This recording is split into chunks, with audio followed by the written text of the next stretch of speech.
What's up, everybody? Another rainy Monday here in Massachusetts, but today we are talking another Comically Boston. Welcome back. I'm your host, Big Cam. It has come to my attention that 98% of you are not subscribed. And if you're watching this right now, you're not.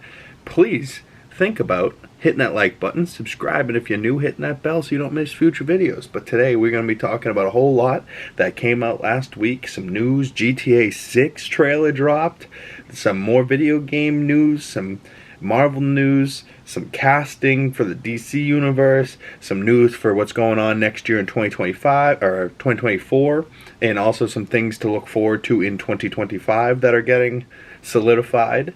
But first, we like to start out here with the sports. So, of course, my Boston Celtics played Friday night, and we had a great game, and we picked up a dub, but shockingly, Mr. Jaylen Brown got his first ejection of the season. What is going on? First, Jason Tatum gets ejected. Now, Jaylen Brown gets ejected.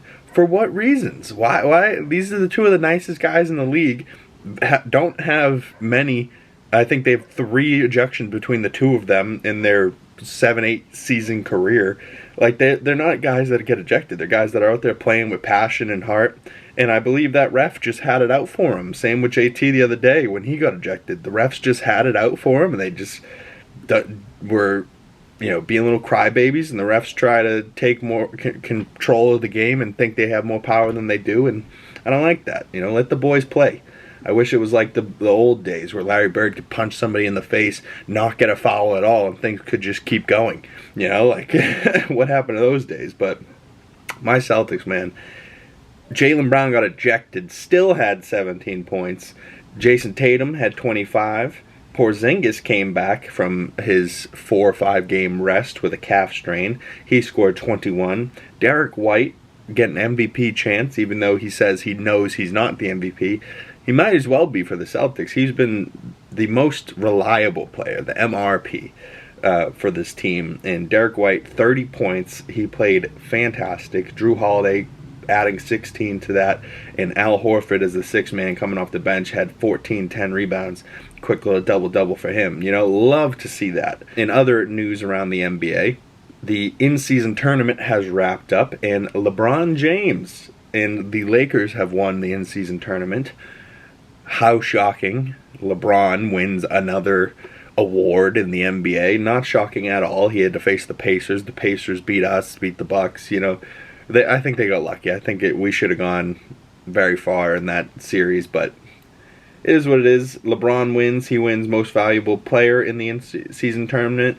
And when you're 38 and you have every record in the league and you're still playing at a high level, yeah, you're LeBron, but you're going to get a lot of points. And you're going to win championships in season. And I love how there was people on Twitter that are like, oh, the Lakers now have 18 championships and the Celtics only have 17. No, you don't. First off, the Lakers were in Minneapolis. They have championships there. So the Los Angeles Lakers only have like 13 championships. And an in-season tournament one doesn't count, considering it's the first in-season tournament ever. It doesn't count as a championship. It only counts as an in-season. So they have 1 in-season, and they have, or even 12 regular Los Angeles Lakers championships, and you can, blame Magic Johnson and Kobe for all of those. But even LeBron's bubble championship a couple years ago, I don't really count. Like, I still think LeBron has 3 rings, as far as I'm concerned, Like, you ain't touching my Boston Celtics with 17 championships. And we'll see you in the finals this year. If it's not Lakers Celtics in the NBA finals this year, I would be remiss, because that's what should happen. We should put LeBron in his place. LeBron should retire, losing the NBA finals, and we should get Banner 18 to say F you to the Lakers. That's all for sports. Now let's move on to Grand Theft Auto 6. The trailer dropped. It looked really good. I was going to do a trailer reaction, but it was just going to get copyrighted by a Tom Petty song, Love is a Long Road. Love is a long, long road. It's a pretty banger of a song. I've been listening to it all week, ever since this trailer dropped. But this game is going to be dropping in 2025. January 2025, September, November, December of 2025. We have no idea. It could be 2 full years until we get this game, but all I know is I remember 2013 going to the store as a 14-year-old kid and not being able to buy the game myself because it was rated M for 17 up or whatever, 16, whatever it is. And I had to ask my mom, and she was grateful enough to buy it for me. And it was fucking awesome. And I've still played that game to this day. You know, since this trailer came out, I was like, damn, you know what I haven't done in a long time? Played Grand Theft Auto 5's campaign. And I went back and started the story mode for Grand Theft Auto 5.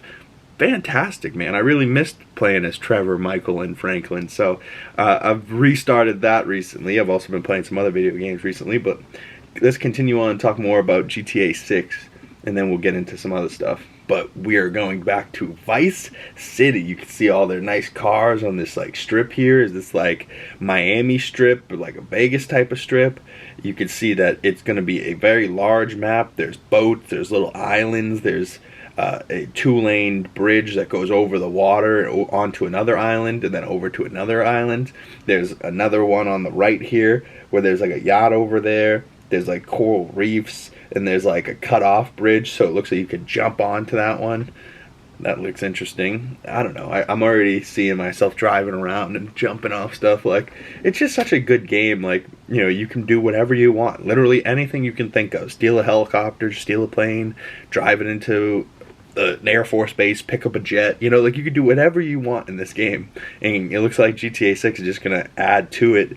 And also add, you know, more story elements from real life, like Florida Man and gators and shit like this. Like this guy's taking a gator out of a pool. This other picture, there's a gator walking into a convenience store, and people are just like not freaking out at all. There's like people outside. Like, this is just normal Florida stuff, I guess. Like, if there was a gator walking in a convenience store here in Massachusetts, I would be losing my mind. But they also show different types of terrain in this trailer. They also show like how if you fall in the mud, your character might get muddy. But like, look at how this looks. This just looks like a real picture. Like monster trucks in the mud. This girl's like, yeah, rock on, covered in mud. There's 2 dudes behind her covered in mud. They're all partying.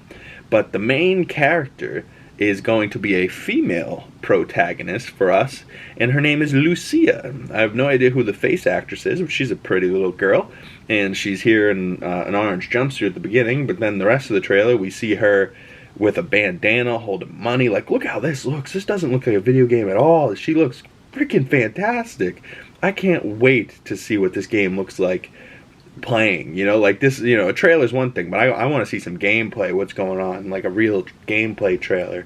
But we see these two are going to be like a couple, and I'm a sucker for a love story, so like, you know, between Lucia and I don't know his name, maybe Jason or something, but between the two of them, you're going to be going around Los Santos robbing, having each other's back type of deal.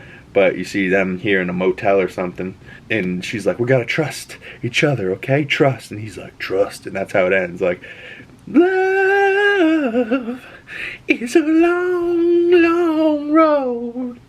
It's Tom Petty, man. It's a great song. But comment below, are you hyped up for GTA 6 or what? But there's some more video games that just got announced recently that will be coming out pretty soon. I don't know if it will be 2024 or 2025 or even, no, probably not by the end of this year. But yeah, whether 24 or 2025, I'm not sure. But more games coming our way. Jurassic Park Survival. Interesting. I have no idea what that is. This was a rumored game that I believe got canceled, but is now into the works again, where you're kind of just going around trying to survive Jurassic Park after it like crashes down. Here's an image from it where like a girl's holding a flare, standing very, very close to a T-Rex. Like, bitch, you're about to die. There was another little teaser trailer that dropped for a Blade game from the people over at Bethesda, and that's going to be an Xbox exclusive game. And all those people that have been getting Spider-Man and exclusive PS5 games are now like, whoa, whoa, whoa, what's the deal? We can't get the game. Like, and I'm almost over here like, dude, I'm about to buy an Xbox just to play Forza. Like, I can buy an Xbox to play Blade if it's going to be good. You know what I'm saying? Like, And I've always been somebody that, like, I play COD, but not all that often. And ever since I got a PlayStation, Call of Duty has never hit the same. But Call of Duty on the Xbox hit, like, different. You know what I'm saying? But I haven't had an Xbox since, like, 2015. Yeah, or 18, or whenever the PS4 came out. But now I'm on to the PS5, so, like, I don't know. Maybe I'll get an Xbox for that Blade game. But are you guys excited? Xbox only Blade game from Bethesda? That looks fairly interesting. The trailer looked pretty good. Coming out this December. I mean, I think tomorrow or in next week sometime. But Santa Monica Studios, the people that create the God of War games, came out with a little teaser trailer at the Video Game Awards the other day for God of War Ragnarok Valhalla, which isn't another game, which isn't the third game. It's just a DLC update that's free that you're going to be getting December, right? So right before Christmas, so we're getting a little gift from Santa Monica Studios, and we're going to be able to play more as Kratos. And I have no idea what this Ragnarok Valhalla is. The teaser shot just shows like a chair with like a red cloak over it and like submerged in the water, and then he's like on a boat. And everyone was cheering in the video I saw, so you couldn't hear what he said. But I already finished God of War, and then I finished God of War Ragnarok. Both incredible games. Story alone, like, unbelievable. And if they're continuing on the road and doing a Valhalla, what does that mean? Like, is he dead and he's visiting Valhalla? You know what I mean? Or is he like fall through a portal, or is he just like in Valhalla? What's the deal? He's gonna go kill Odin or Thor or whatever? I don't know. But God of War, continuing on. Here's an image from the trailer that just looks unreal. You still have, what is his name? Mimir on his hip here with the two horns. But he's got like this black and blue, like glowing blue armor. Then you see the sky is just kind of ripping, like, it looks like it's swirling and ripping stuff apart. And then it looks like there's just a giant key stuffed into a mountain. I have no idea what's going on. But Surtur, I believe, is involved. You know, maybe a Ragnarok, like what really is supposed to happen in Thor Ragnarok. You know, Surtur gets real big, destroys everything. But Ragnarok's also supposed to start the beginning again. So is Kratos supposed to die and then Ragnarok restarts and he's reborn? But from the end of the last game, he kind of was like the god of fate now. Like, he changed his fate, which wasn't supposed to be a thing. I don't know. I have no idea, but you comment below if you guys are interested in God of War. Alright, moving on to some DC casting news coming from James Gunn's Superman Legacy universe, or the new DCU universe. Sean Gunn was cast as Phil Lord, which is this character from the comics, smoking a cigar here with a bloody nose. Phil Lord, I believe, was the same character that Pedro Pascal played in Wonder Woman 1984. I believe. I don't know for sure, so don't quote me on that, but I believe that's the same character. But this is obviously a new universe, so I don't know. Even if Gal Gadot comes back, that Wonder Woman 1984 wasn't the best movie, and Pedro really didn't do, anything too great for that character. Like, Pedro was fine in the role, but, like, he didn't make him like a shining star. Gotta see that character again. He kind of played it like an asshole, and he did the job. He made you hate him, and it worked. But Sean Gunn, charming as ever, he's going to be playing the new Phil Lord. He's also Weasel, he's also Calendar Man, he's also that metal robot guy from that animated show that James Gunn's doing. Who knows? But speaking of animated shows, X-Men 97 should be coming out in 2024. We should be getting a trailer or some more news on that pretty soon. And that's not, X-Men 97 from 97. They're just taking that X-Men 97 show, still calling it X-Men 97. I don't know if it's just going to be a direct continuation of that show, like taking where it left off and continuing on, or if it's going to be more like a reboot and they're just using the style and the suits. Because let's be real. How Beast looks, how Storm looks, how Cyclops, how Wolverine, Gambit, Rogue, they all look phenomenal, and they're the closest to probably their comic book counterparts. And I love the way that they're going in the route of the MCU, because they're heading towards like a more comic book accurate X-Men. Like, it's going to be cool. It's not going to be black leather. But stay tuned for some more Marvel talk. We'll be talking about Deadpool 3 leaks at the end of this video. It's going to be some spoilers. So for people that don't want to see those pictures and want to go into Deadpool 3 unspoiled, don't stick around for the end of this video. But if you do want to see those, we'll stick around for the end and we'll be talking about that then. But we have a few more things to talk about. More animation in the Marvel Universe. I believe this is going to be a Sony project coming out on Amazon Prime. And this originally had been in talks, and then it got canceled, and now it's back. But all I'm saying is Spider-Man-Noir is back on with the showrunner from The Punisher, and I believe a writer from 22 Jump Street, and they're going to be doing an Amazon Prime series for Spider-Man-Noir, which was Nicolas Cage's character from Into the Spider-Verse, and technically Across the Spider-Verse as well. But all I'm saying is, if this character's so cool and so rich, like he's a detective, but he's a Spider-Man with a gun, he's from the 1940s or 30s or whatever, you know, like he's all black and white, but the way that Nicolas Cage just made him sound, and I don't care if it's just Nicolas Cage voice or if it's going to be live action. I'm just saying it needs to be Nicolas Cage. Like, he just did a great job, and I would love to see more with that character specifically, you know, with him voicing it. But some news coming from Max, coming 2025, not 2024, which was what I was hoping for, because this came out, what, back in 2022? Or was this early 23? Was this earlier January of this year? It could have been. The Last of Us Season 1 was fantastic, but Last of Us Season 2, an HBO original coming to HBO Max, or just Max, will be coming in 2025, and we'll see Joel and Ellie return, Mr. Pedro Pascal and Bella Ramsey. They were fantastic, but can't wait to see that continue on. I almost want to restart playing the Last of Us video games, but if I get back into that, I'm not going to get out of it until 2025. So maybe I'll play those two again in 2024, 2025. I do know that there's a Last of Us Part 2 remastered coming out in January. That could be very interesting, and I might have to dive into that. Something else I found interesting is that they're making a new show or movie called The Apprentice, and Sebastian Stan, Bucky, our Winter Soldier, is playing a young Donald J. fucking Trump. Ugh, like, just one, gross, but two, look at Sebastian Stan with like a fat suit neck, and like, you know, he's obviously got Donald's hair and his attire, but like, I would love to hear his accent, like his fucking what accent is Sebastian gonna choose? But either way, like, poor Sebastian Stan, like, how did he fall into this role? Like, why did he accept this role? Like, why make more things about this man? Unless it's just going to be them making fun of him the whole time, then I'll love it. But I don't know. He gets too much publicity already. We just got to ignore him and just carry on like he's a bad dog or something. Just ignore him and keep going.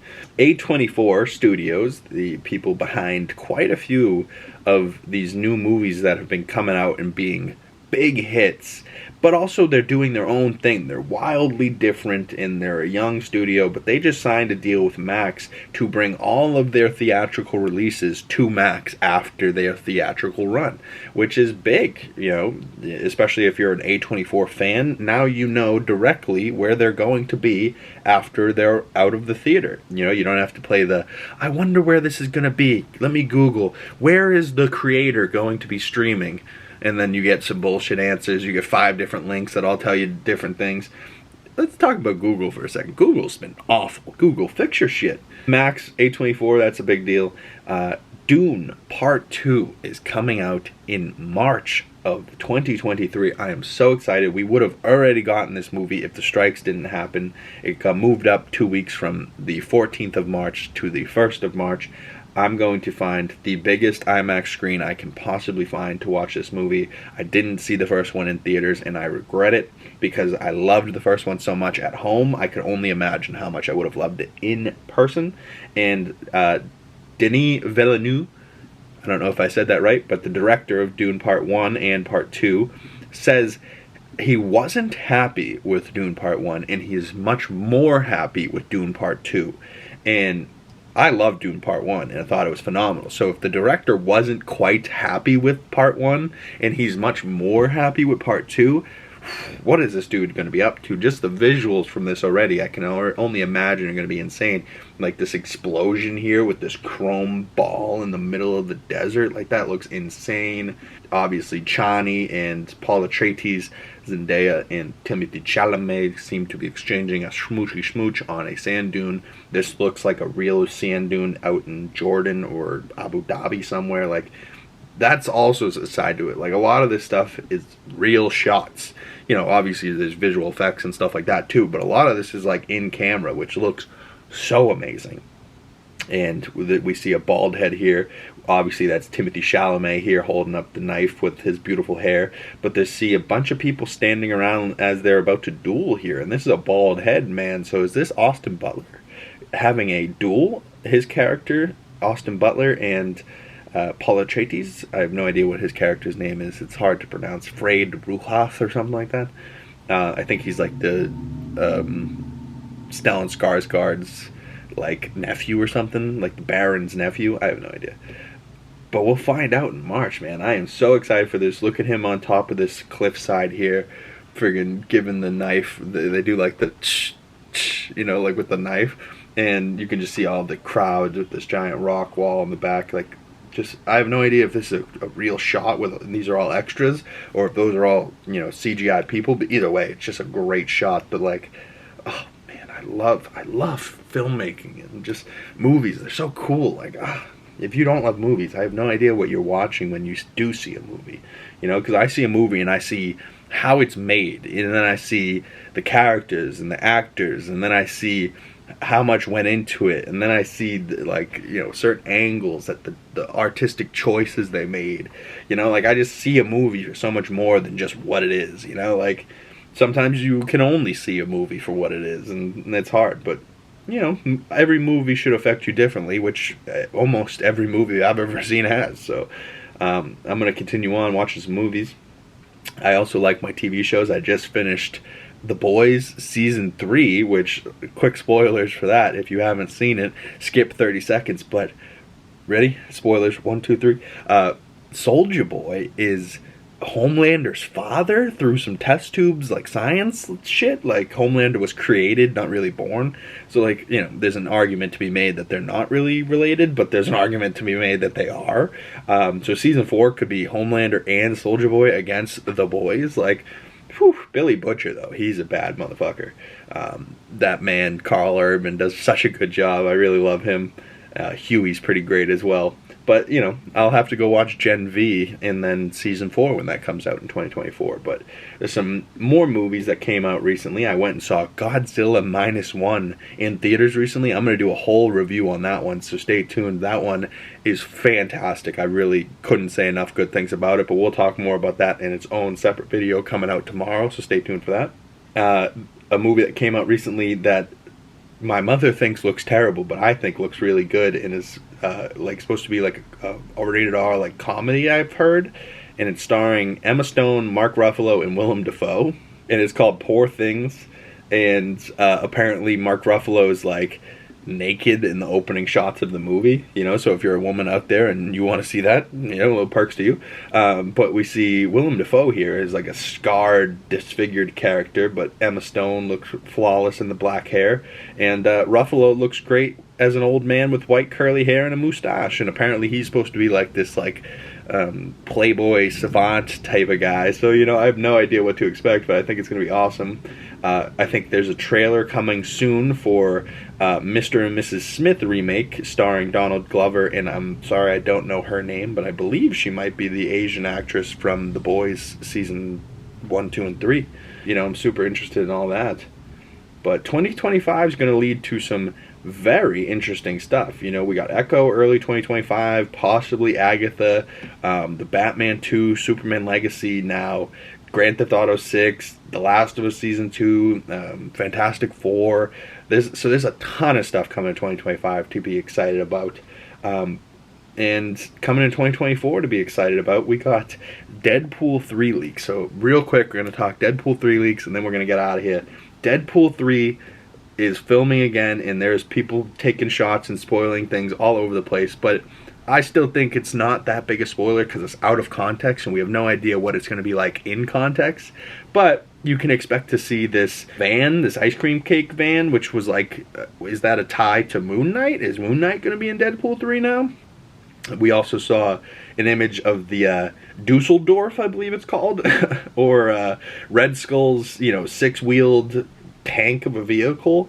We see a version of it in what looks to be the Void here. You know, so connections to the MCU, I believe they're just in the Void, but we also see Mr. Ryan Reynolds, Deadpool, holding what is a severed head of Sabretooth, screaming. We also saw quick shots of Toad, Ray Park's character from X-Men 2, I believe. He's riding in what looks to be like a Fantastic Four cart, because we know that because it's got a 2 on the front, so maybe this is like the Fantastic Four plane that splits into 4 parts, and this is the second of the 4 parts, so maybe like the Fantastic Four got sent to the Void somehow, so Fantastic Four in this movie, X-Men in this movie, Sabretooth, Toad, like what is happening? Like did all of the Fox universe get pruned into the Void? Like what are we seeing here? But this is Sabretooth's character with the big claws, and he's got a green head, so this must be right before he gets his head lopped off. But we also see some more vehicles. This is Sabretooth on a Mars rover with motorcycles attached to the front of it, like it's a chariot, which is interesting, like almost like Mad Max style vehicles in the Void, like almost like the people that have survived in the Void have Mad Maxed their vehicles, which is just kind of funny to be throwing into a Deadpool movie. And then finally this last vehicle here is like this little 6-wheeled tank holding a spike ball on the back of it. What, so that's supposed to like drift and then hit you with the spike ball? I have no idea. But I love how they're shooting most of the stuff in practical. I don't love that people are spoiling this shit online for people on Twitter. And the only reason I'm talking about it is because it got spoiled for me. So if it's been spoiled for me, it's probably been spoiled for other people, so we might as well talk about it. But I definitely am trying to avoid as many spoilers as possible. And if you are excited for Deadpool 3 coming in July, comment below. Follow my other social medias if you want to talk more about these spoilers and Marvel leaks and Marvel stuff. But I'm always around to talk. You can email me at comicallyboston@gmail.com, and links in the description below. Follow my other social medias. Please subscribe, hit that like button if you're new, and I'll see all you beautiful people in the next video. Peace.